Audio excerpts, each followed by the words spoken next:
conocimiento de su voluntad, en toda sabiduría y comprensión espiritual.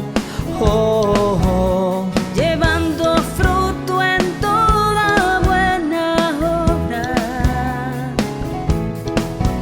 agradándole en todo, creciendo en el conocimiento de Dios.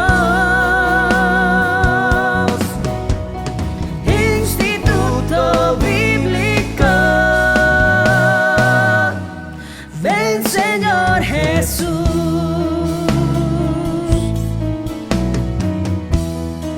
Estableciendo la cultura del reino con la palabra de Dios, instruyendo nuevos discípulos.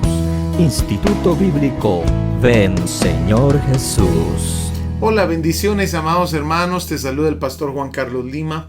Estamos ya en la lección número 16 de este curso hermoso titulado Las Epístolas Paulinas. Si te has dado cuenta, amados hermanos, es bastante material que estamos aprendiendo. Estamos desmenuzando cada una de estas epístolas y estudiándolas a profundidad. Pero te puedes dar cuenta que solamente hemos visto lo de 3 libros: Romanos, 1 Corintios y 2 Corintios. Y aunque hay bastante material ahí, nos falta bastante. Pero entonces, amados hermanos, he tomado la decisión que este curso lo vamos a poner en 2 partes: Epístolas Paulinas parte 1 y Epístolas Paulinas parte 2. Te dejo saber porque yo sé de que va a ser de mucha bendición ver detalladamente cada una de estas epístolas. Así que, ¿qué te parece si hoy continuamos entonces y oramos y le pedimos al Señor su bendición? Amén. Inclina tu rostro, cierra tus ojos. Vamos a orar. Padre, en el nombre poderoso de Jesús, te queremos dar las gracias por tu palabra. Gracias, Señor amado, por lo que tú nos has enseñado hasta ahorita. Padre, te pedimos, Señor, la guianza de tu Espíritu Santo y tu ayuda para la gloria de tu nombre, en el nombre poderoso de Jesús. Amén y amén. Bueno, comencemos entonces, amados hermanos, aquí en la lección número 16.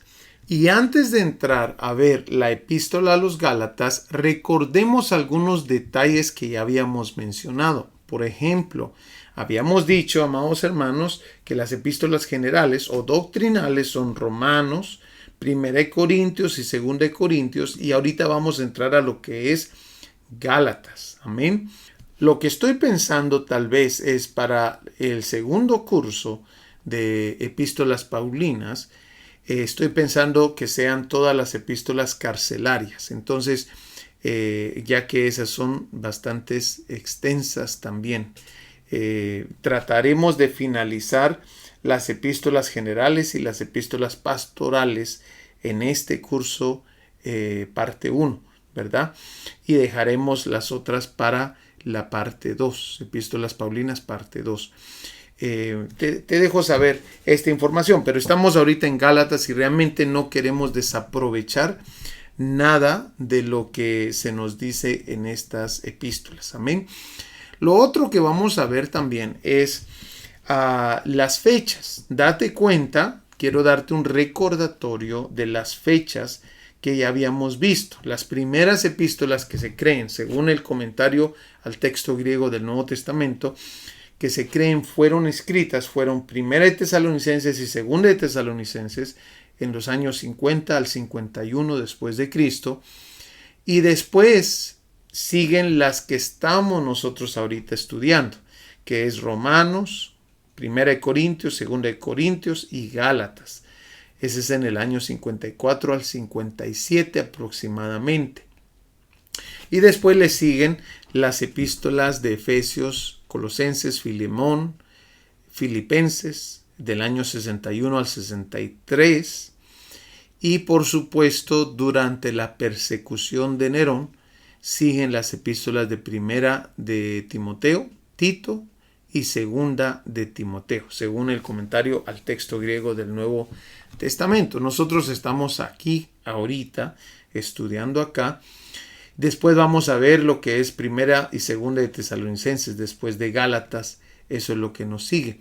Entonces, vamos a estar estudiando de esa manera.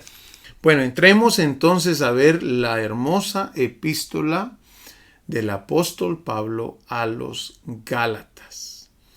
Tenemos que empezar viendo en primer lugar dónde estaba Galacia. Amén. Algunas cosas importantes que tenemos que ver. Pablo realmente solo llegó a 4 iglesias o 4 ciudades de Galacia. Galacia era muy grande, amados hermanos. Y Pablo le fue a predicar. Algunas cosas importantes es que Pablo visitó estas iglesias en sus 3 viajes misioneros. A esta región Pablo se dedicó a predicar en los 3 viajes misioneros. Hoy día esta región es parte de Turquía, del lado de Asia Menor. Y las ciudades que Pablo visitó en la región de Galacia fueron Antioquía de Pisidia, Iconio, Listra y Derbe. Entonces tenemos 4 ciudades donde Pablo plantó iglesias. Esto es muy, muy importante. Ahora, ¿qué te parece si conocemos un poquito más esto de esta región de Galacia? Galacia era una región de Asia Menor y hoy día es Turquía. Las ciudades de Galacia tenían todo el estilo de las ciudades romanas. Eran ciudades principales en el Imperio Romano. Amén. Y los gálatas eran un grupo de bárbaros conocidos como los celtas. Esto lo saqué aquí del diccionario Comentario Bíblico Mundo Hispano. Pero también, mira lo que encontré acá. Es anexiado por Augusto César en el año 25 antes de Cristo y convertido en provincia romana, toda esa región. Amén. Es interesante. Esto también lo encontré en lo que es el diccionario bíblico Eerdmans. Amén.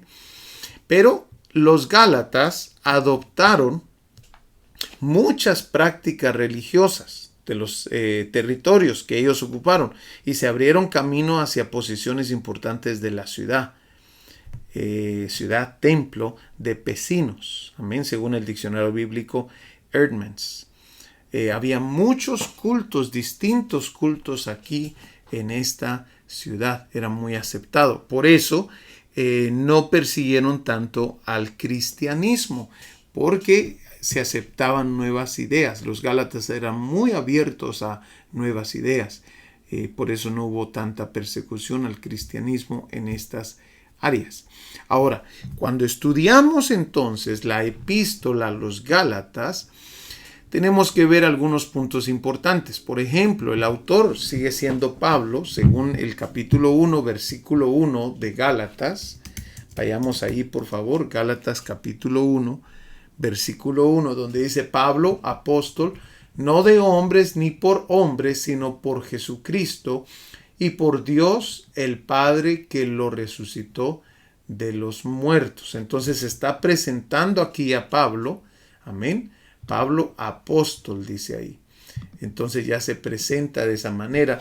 Él es el autor de esta epístola. Pero también la fecha es muy probable del año 48 al año 53 de esta epístola. Amén. Las fechas que vimos anteriormente son las fechas generales de las epístolas que estaban bajo ese grupo. Pero de esta epístola le dan la fecha de 48 al 53 después de Cristo. Y fue escrita por lo menos 14 años después de la conversión de Pablo. En Gálatas capítulo 2, versículo 1. Vayamos ahí al capítulo 2, verso 1. Miremos ahí, dice: después, pasados 14 años, subí otra vez a Jerusalén con Bernabé, llevando también conmigo a Tito. Dando a entender, amados hermanos, que esta epístola mínimo fue escrita 14 años después de la conversión de Pablo. Ahora, tenemos que ver también el territorio de Galacia. Pablo lo visitó en todos sus viajes misioneros, como ya lo habíamos mencionado. Pero otra cosa que ocurre acá, amado hermano, es que Pablo habla bastante de doctrina. Y es que en esta epístola Pablo contraataca la herejía de regresar a la ley para ser justificados ante Dios. ¿Por qué se le llama herejía? La herejía es una idea o conjunto de ideas religiosas contrarias a los dogmas de una doctrina religiosa que son rechazadas por las autoridades eclesiásticas. Por eso, amado hermano, se le llama herejía. Es algo que no se enseñó y vamos a explicar con detalle, amados hermanos, el concilio que hubo acerca de todo este tema de la ley y la gracia y la fe en Jerusalén. Estuvo ese concilio. Vamos a estudiar un poquito acerca de eso. Entonces, aquí Pablo contraataca esa herejía de regresar a la ley para ser justificados por Dios, ante Dios. Miremos también de que el tema principal es la libertad en Cristo. Amén. Y la información importante de esta epístola. En este tiempo, los judaizantes están tratando de que los cristianos regresen a las prácticas de la ley. Pablo reprende esto diciendo que ese es un evangelio diferente. Qué interesante, ¿verdad? Ahora, cosas adicionales que tenemos que conocer. En primer lugar, son las palabras claves como usualmente lo hacemos. Las palabras claves de esta epístola son ley, aparece 33 veces, fe aparece 23 veces, espíritu aparece 20 veces, carne aparece 16 veces, evangelio aparece 11 veces, promesa o promesas aparece 11 veces. O sea que aquí con estas palabras claves podemos tener una mejor idea de qué se va a tratar esta epístola.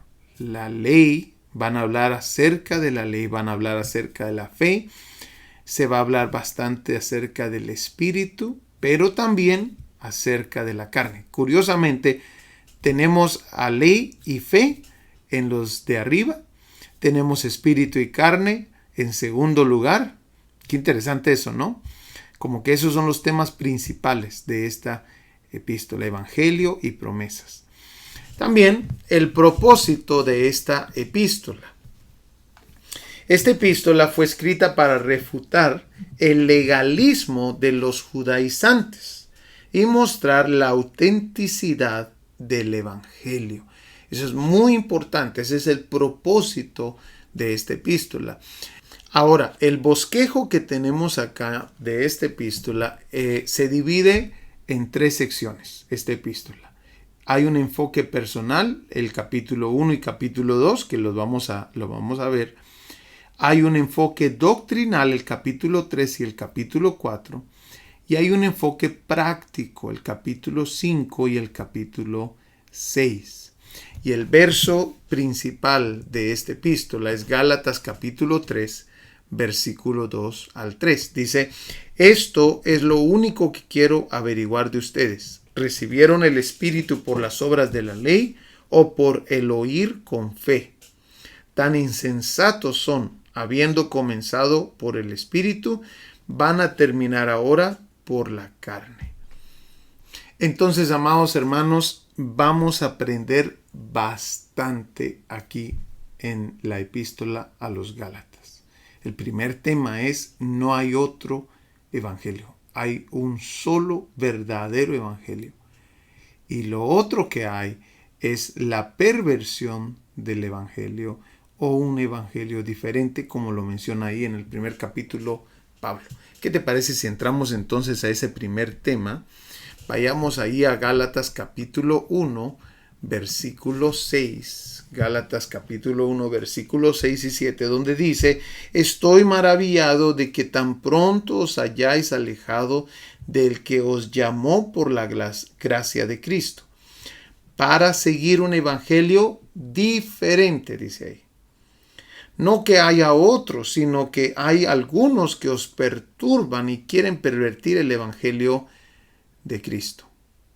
Entonces, démonos cuenta que aquí Pablo claramente menciona de que hay algunos que están predicando un evangelio pervertido, ahí en el versículo 7. No que haya otros, sino que hay algunos que os perturban y quieren pervertir el evangelio de Cristo. Y la primera pregunta que nos tenemos que hacer es, ¿cómo podemos identificar el verdadero evangelio? Esto es muy importante, hermanos.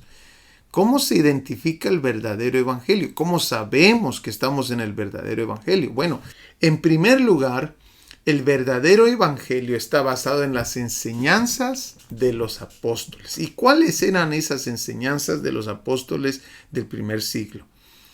Una de ellas era la salvación por fe. Lo encontramos ahí directamente, amados hermanos, en el libro de Hechos. Vayamos ahí, por favor, a Hechos 10:43, donde se nos dice, de este dan testimonio todos los profetas, que todos los que en él creyeren recibirán perdón de pecados por su nombre. Démonos cuenta que aquí se incluye la fe. Capítulo 13, versículo 39. Y que de todo aquello que por la ley de Moisés no pudiste ser justificados, en él es justificado todo aquel que cree. Nuevamente, salvación por fe. Esa era una de las enseñanzas de los apóstoles. También el capítulo 16, versículo 31. Ellos dijeron, cree en el Señor Jesucristo y serás salvo tú y tu casa. Entonces, otra vez, la fe. El segundo punto acerca de cuál es el verdadero evangelio es basado en las enseñanzas de los apóstoles. Una segunda enseñanza de los apóstoles era que Jesús es el Mesías. Allí aparecen varios versículos. Miremos el capítulo 4, versículo 27, donde dice, porque verdaderamente se unieron en esta ciudad contra tu santo Hijo Jesús, a quien ungiste. Esa palabra ungiste viene de lo que es el griego crío. Amén. Te lo voy a poner, ya lo tengo abierto acá. Déjame cambiarlo rápidamente. Esta es esta palabra, crío. Amén. No sé si se mira bien ahí, sí. Tiene un sentido más limitado, pero me gusta lo que dice aquí. Mira lo que dice. El título Cristo significa el ungido. Esta palabra Cristo se traduce su ungido en Hechos 4:26. Amén. Y aquí otra vez la palabra crío. Amén. Mesías viene del hebreo y fue traducido al griego como Cristo. Es el equivalente. Cristo es el equivalente de Mesías. Entonces, Mesías es en hebreo y Cristo es en griego. Y démonos cuenta que esta es una de las enseñanzas que constantemente se están predicando ahí en el libro de los Hechos. Miremos el capítulo 10, versículo 38. Dice, como Dios ungió con el Espíritu Santo y con poder a Jesús de Nazaret, y como éste anduvo haciendo bienes y sanando a todos los oprimidos por el diablo, porque Dios estaba con él. Nuevamente esta palabra ungió. Amén. Miremos cuál es la palabra, la misma palabra, crío. Amén. C-H-R-I-O. Bueno, entonces, ahora vayamos a ver el tercero. Acá, la resurrección de Jesús es parte de las enseñanzas de los apóstoles. Tenemos varios versos ahí. Hechos capítulo 2, versículo 24. Dice así, el al cual Dios levantó, sueltos los dolores de la muerte, por cuanto era imposible que fuese retenido por ella. Dios lo levantó. La resurrección era uno de sus mensajes principales. También lo tenemos ahí en el verso 31. Vayamos rápidamente al verso 31.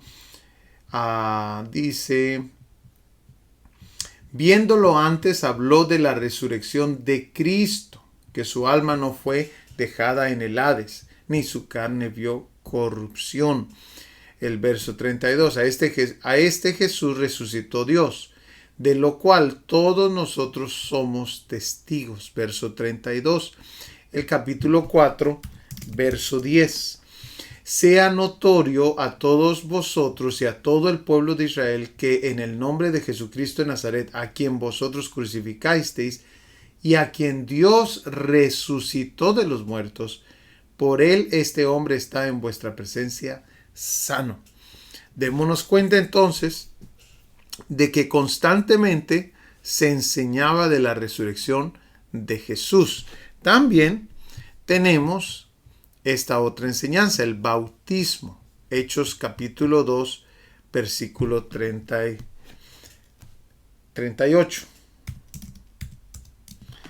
Dice, Pedro les dijo, arrepentíos y bautícese cada uno de vosotros. Entonces, constantemente también les enseñaban a la gente de bautizarse.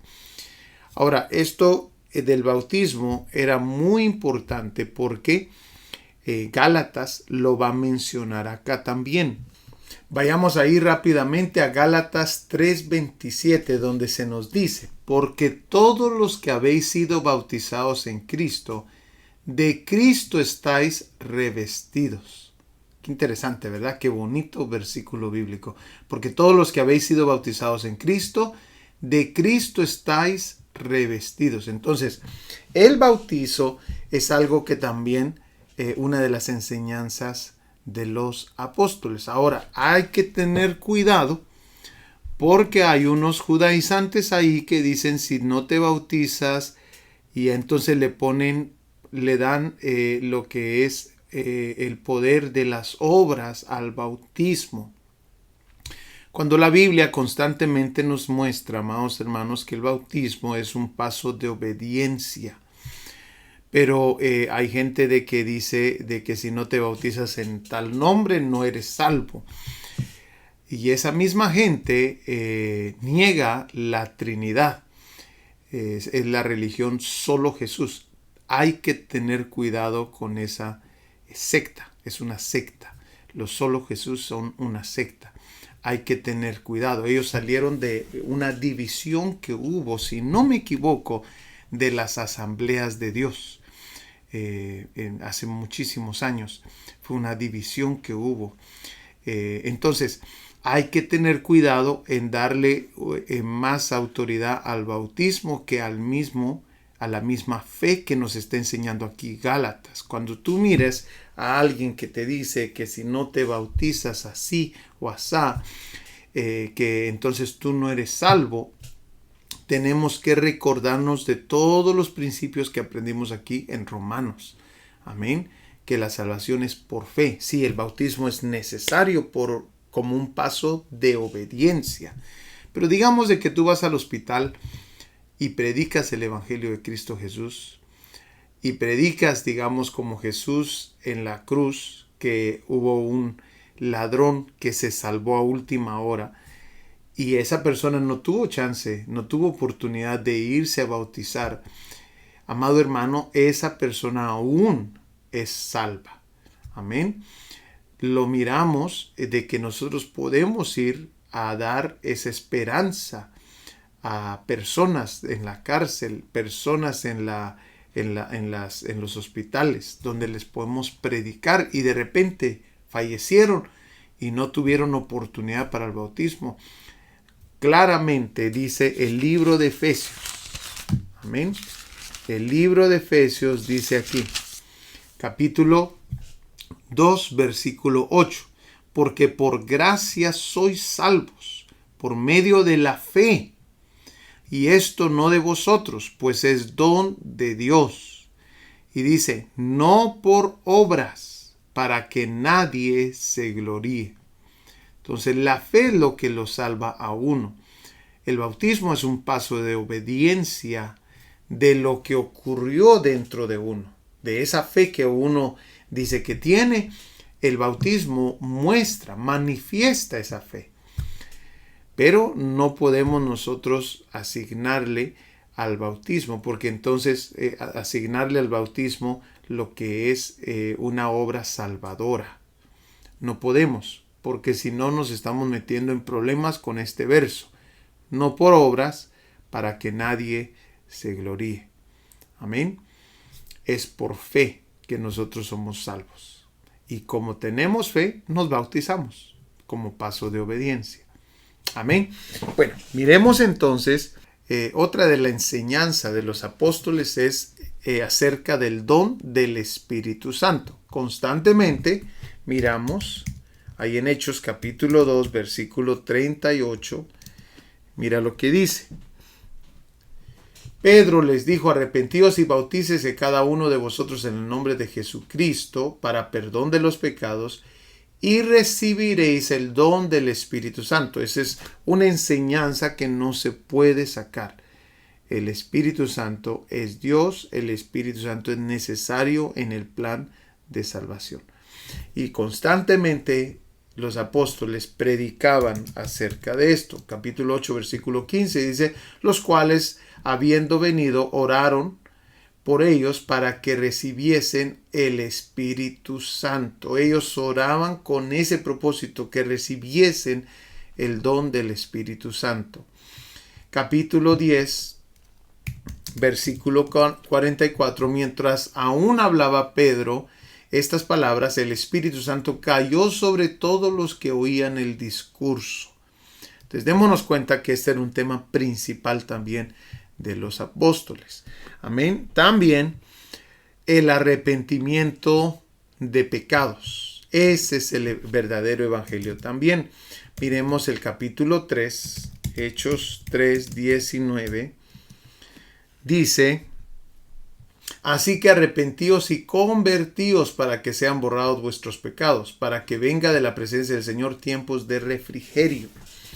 Entonces, constantemente se está mencionando del arrepentimiento de pecados. Ahí lo tenemos en Hechos 2:38, 3:19, 8:22 y así sucesivamente. ¿Por qué es importante estas doctrinas de los apóstoles? Porque ese es el evangelio completo. Parte de lo que es el evangelio completo es que es basado en las enseñanzas de los apóstoles. Lo segundo que vamos a ver es que en el evangelio verdadero la justicia es por fe, como ya lo vimos en Romanos 1:17. No lo vamos a ver ahorita, pero ya lo vimos. Y lo tercero, amado hermano, es que el evangelio verdadero lo acompañan prodigios y señales. Por eso es un grave error decir que Dios no hace milagros ya más. Ese es un grave error, y eso es lo que está agarrando ahorita algunas sectas. Están diciendo que Dios ya no hace milagros. Y eso puede convertirse hasta blasfemia contra el Espíritu Santo. ¿Por qué? Porque una de las sectas está diciendo de que los milagros que ocurren ahorita son hechos por el mismo Satanás. Y eso es blasfemia. Entonces, tenemos que tener cuidado. El verdadero evangelio lo acompañan prodigios y señales. Eso lo miramos constantemente. Mira por favor ahí en Romanos capítulo 1 versículo 16, donde se nos dice: porque no me avergüenzo del evangelio, porque es poder de Dios para salvación a todo aquel que cree. Al judío primeramente y también al griego. Es poder de Dios. No le podemos quitar esa parte. Amén. También Romanos 15, 19. Dice: con potencia de señales y prodigios en el poder del Espíritu de Dios, de manera que desde Jerusalén y por los alrededores hasta Ilírico, todo lo he llenado del Evangelio de Cristo. Date cuenta que lo llenó del Evangelio de Cristo. ¿Y cómo fue? Con señales y prodigios. 1 Corintios 2, 4 al 5. Y ni mi palabra ni mi predicación fue con palabras persuasivas de humana sabiduría, sino con demostración del Espíritu y de poder, para que vuestra fe no esté fundada en la sabiduría de los hombres, sino en el poder de Dios. Y por último, Marcos 16:17 dice, y estas señales seguirán a los que creen. ¿Te das cuenta? En mi nombre echarán fuera demonios, hablarán nuevas lenguas, tomarán en las manos serpientes, y si bebieren cosa mortífera no les hará daño. Sobre los enfermos pondrán sus manos y sanarán.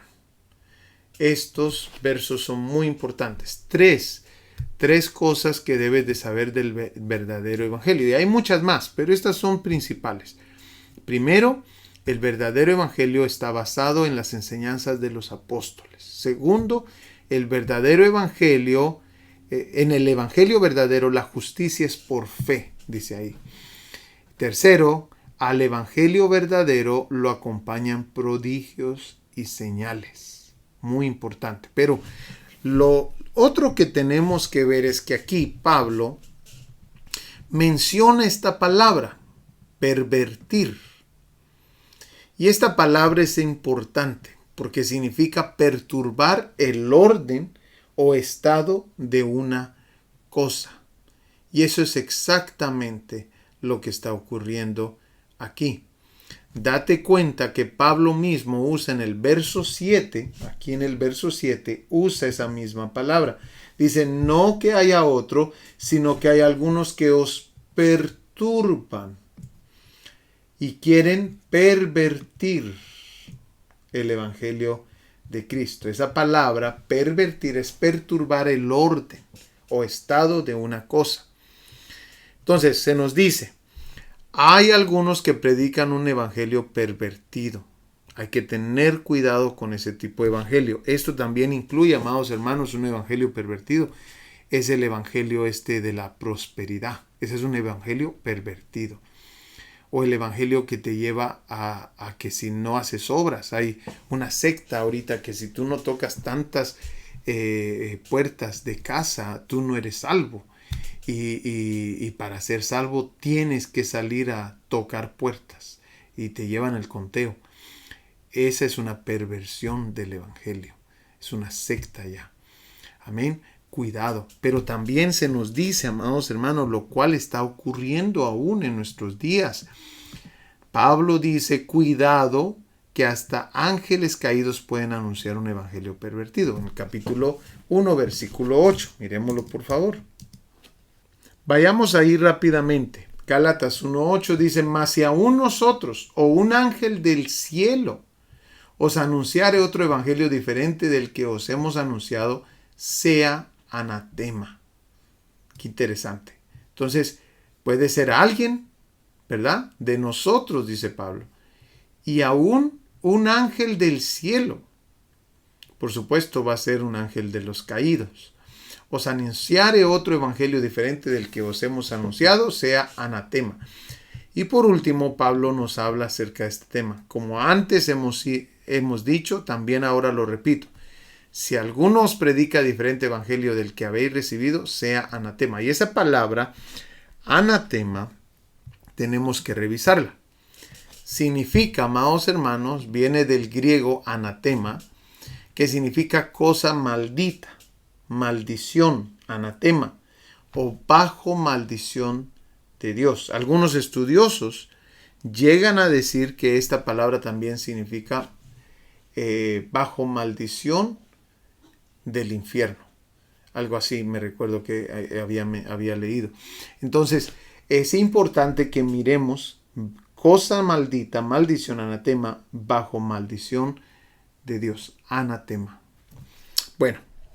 El segundo tema que vamos a ver aquí en Gálatas es este que aparece ahí en Gálatas capítulo 2, pero vamos a comenzar desde el verso 16, donde se nos dice, sin embargo, sabiendo que el hombre no es justificado por las obras de la ley, sino mediante la fe en Cristo Jesús, también nosotros hemos creído en Cristo Jesús, para que seamos justificados por la fe en Cristo, y no por las obras de la ley. Y mira lo que dice esta parte. Puesto que por las obras de la ley nadie será justificado. Este segundo tema le he titulado No regresen a la ley. Y esta es una de las enseñanzas más impresionantes que da Pablo acerca de este tema, aquí en Gálatas. Bueno, ya vimos el primer punto, el de la ley no justifica a nadie, ahí en el versículo 16, donde lo estábamos leyendo, solo la fe en Cristo justifica. Pero el segundo, miremos aquí en Gálatas 3:10, donde se nos dice, porque todos los que dependen de las obras de la ley están bajo maldición. Qué interesante, ¿no te parece? Porque todos los que dependen, dice esta versión, de las obras de la ley están bajo maldición, pues escrito está, maldito todo aquel que no permaneciera en todas las cosas escritas en el libro de la ley para hacerlas. Esto es muy importante, amado hermano, porque aquí claramente se nos está diciendo de que aquella persona que depende de las obras de la ley tiene que hacerlas todas. Si no, la persona es maldita. Eso es lo que está diciendo acá. Te lo voy a poner otra vez. Dice, maldito todo aquel que no permaneciera en todas las cosas escritas en el libro de la ley para hacerlas. Y aquí nuevamente el verso 11 nos dice lo que ya nos había dicho el verso 16. Y que por la ley ninguno se justifica para con Dios. Es evidente, porque el justo por la fe vivirá. Pero también Pablo aquí va a hablar otro punto muy importante, el versículo 24, 3:24. Mira lo que dice.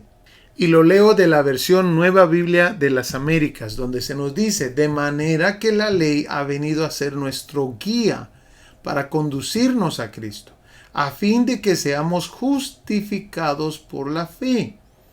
Pero ahora que ha venido la fe, ya no estamos bajo el guía. Qué interesante, ¿verdad? Estos puntos los está dando aquí Pablo acerca de por qué no debemos de regresar a la ley. Entonces, la ley no justifica a nadie. Es el primer punto que vimos acá. Amén. El segundo, si dependes de la ley, de las obras de la ley, estás bajo maldición si no las cumples todas. Tercero, la ley ha sido solamente una guía para llevarnos a Cristo. Y mira el cuarto punto. La gente que depende de la ley de Cristo se desliga y cae de la gracia. Ahora, mira cómo lo pone aquí Pablo. Capítulo 5, versículo 4 dice así. De Cristo se han separado. Otra versión dice desliga. Ustedes que procuran ser justificados por la ley, de la gracia han caído. Miremos la Reina Valera como lo dice. De Cristo os desligasteis, los que por la ley os justificáis. De la gracia habéis caído. Entonces, 4 puntos muy importantes que toca aquí Pablo. Ahora, hay otras razones por las cuales no debemos de regresar a la ley. Por ejemplo, el Concilio de Jerusalén resolvió este problema ya. Ve conmigo rápidamente ahí a Hechos capítulo 15, versículo 23, donde miramos de que los apóstoles mandaron una carta a la iglesia en Antioquía, donde se estaba dando este problema de unos fariseos que se habían convertido a Cristo, querían que los cristianos regresaran a la ley. Eso aparece ahí en el capítulo 15, verso 5. Son fariseos los que están tratando de judaizar a los creyentes. Y entonces los apóstoles mandan una carta que dice así, versículo 24, por cuanto hemos oído que algunos que han salido de nosotros, a los cuales no dimos orden, os han inquietado con palabras, perturbando vuestras almas, mandando circuncidaros y guardar la ley. Nos ha parecido bien, habiendo llegado a un acuerdo, elegir varones y enviarlos a vosotros con nuestros amados Bernabé y Pablo, hombres que han expuesto su vida en el nombre de nuestro Señor Jesucristo. Esta es la carta que les mandaron. Así que enviamos a Judas y a Silas, los cuales también de palabra os harán saber lo mismo, porque ha parecido bien, y aquí muy importante, dice, ha parecido bien al Espíritu Santo. ¿Te das cuenta? ha parecido bien al Espíritu Santo y a nosotros. O sea, no fue solamente una decisión de los apóstoles. Dice, no imponeros ninguna carga más que estas cosas necesarias. Y aquí mencionan las 4. Que os abstengáis de lo sacrificado a los ídolos, de sangre, de ahogado y de fornicación, de las cuales cosas si os guardareis, bien haréis. Pasadlo bien. Entonces, esta es una de las cosas que menciona aquí el libro de Hechos, pero también tenemos ahí en Gálatas que no podemos regresar a la ley para no desechar la gracia de Dios. Gálatas 2:21 nos decía eso. Amén. Gálatas 2:21 dice así: no desecho la gracia de Dios, pues si por la ley fuese la justicia, entonces por demás murió Cristo. Entonces, cuando alguien regresa a la ley, a guardar los rudimentos de la ley, que lo voy a explicar un poquito mejor en la próxima lección, está desechando la gracia de Dios. No podemos hacer eso. Tercer punto que nos da aquí la palabra de Dios. Santiago capítulo 2, versículo 10. Con una sola falta bajo la ley es culpable de toda la ley. Con una sola falta, amado hermano. Por eso no es correcto el judaizarse. Mira lo que dice: porque cualquiera que guardare toda la ley, pero ofendiere en un punto, se hace culpable de todos. Amén. Y el próximo, esto también va para los días, que lo vamos a aprender en la próxima lección, cuando se guardan días como el sábado, cuando se guardan meses, años, ¿verdad? Todo eso lo habla Pablo también. Hay que tener cuidado con esa práctica. Amén. También miremos el próximo. Por medio de la ley es el conocimiento del pecado. O sea, la ley tiene su propósito. Hay una razón. ¿Por qué? Por medio de la ley se conoce el pecado. Se necesita un salvador por la revelación de que hay pecado. Pero hasta ahí, amados hermanos, dice que era nuestra guía. Pero cuando viene la fe en Jesucristo, ya no necesitamos más esa guía. Dice aquí el versículo 20, ya que por las obras de la ley ningún ser humano será justificado delante de él, porque por medio de la ley es el conocimiento del pecado. Amén. Y recordémonos Romanos 11:6, no es por obras sino por gracia. Romanos 11:6, esas son razones adicionales por las cuales no debemos de regresar a la ley. Dice ahí en el versículo 6, y si por gracia, ya no es por obras. De otra manera, la gracia ya no es gracia. Y si por obras, ya no es gracia. De otra manera, la obra ya no es obra. Qué interesante. Leámoslo otra vez. Y si por gracia, ya no es por obras. O sea, ya no somos salvos por las obras, porque es por gracia. De otra manera, la gracia ya no es gracia. O sea que cuando involucramos que la salvación es por obras, ya no es por gracia. Está diciendo aquí Pablo. Y si por obras, ya no es gracia. De otra manera, la obra ya no es obra.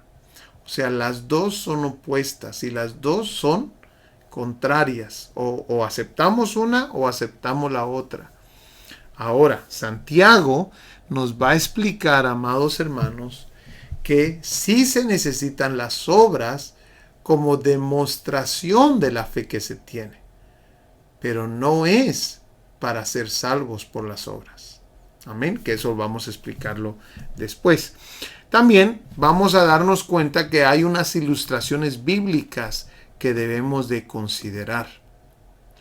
Estas ilustraciones nos deben de hablar muy claro del por qué no se regresa a la ley. Una de ellas que aparece en la palabra del Señor es Moisés y Josué.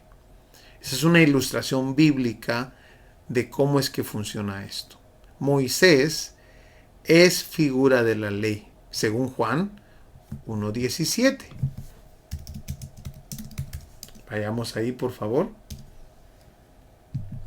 Donde se nos dice, pues la ley por medio de Moisés fue dada, pero la gracia y la verdad vinieron por medio de Jesucristo.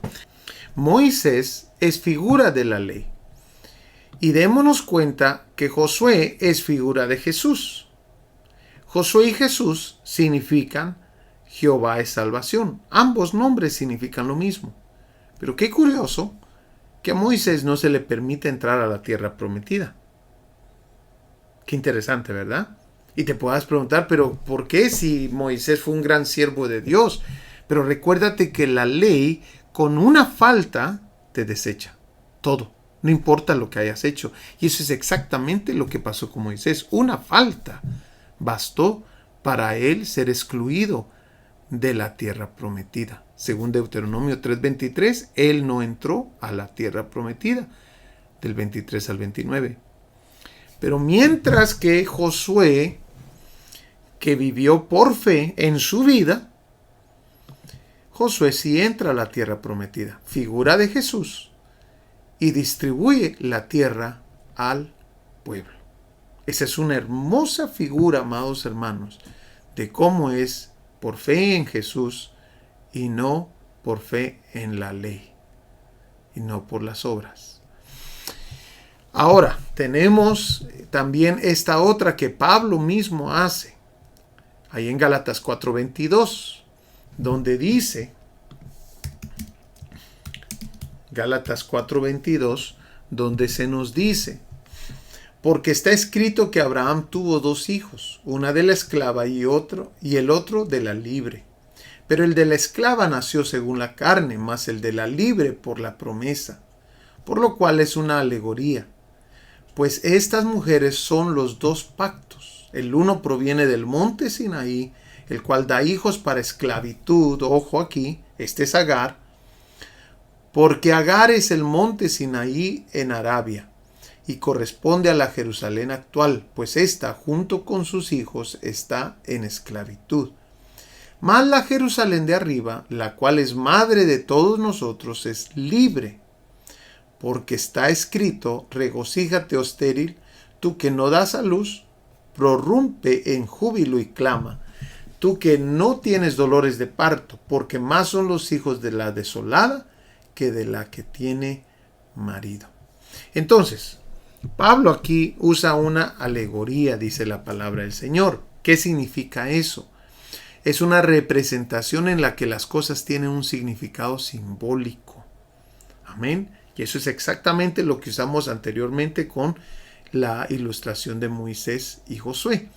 Pero miremos esta. Entonces, dice de que estas 2 mujeres representan 2 pactos. 2 pactos. Amén. Agar es el pacto hecho en Sinaí y representa a Israel. Y también tenemos a Sara, que representa el pacto de gracia por medio de la promesa hecha a Abraham.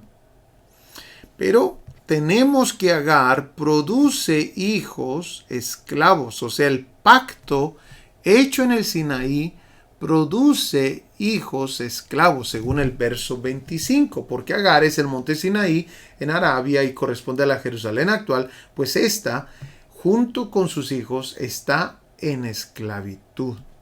Mientras que el pacto de gracia corresponde al monte de Sión, tipo de la Jerusalén de arriba, y produce hijos libres, según el verso 26. Dice, mas la Jerusalén de arriba, la cual es madre de todos nosotros, es libre. Qué interesante, ¿verdad? Y démonos cuenta que Pablo termina con este punto en el verso 29. Así como el hijo de la esclava perseguía al hijo de la promesa, termina Pablo diciendo, así es ahora. Dando a entender Pablo, amados hermanos, que por eso es de que los judaizantes persiguen a la iglesia que depende del pacto de gracia por fe, por medio de la fe. Bueno, amado hermano, hemos llegado al final de esta lección número 16. Te espero para la lección número 17, que yo creo que está siendo de mucha bendición esta epístola a los Gálatas. Que Dios te bendiga, te espero para la lección 17. Nos vemos. Estableciendo la cultura del reino con la palabra de Dios, instruyendo nuevos discípulos. Instituto Bíblico Ven Señor Jesús.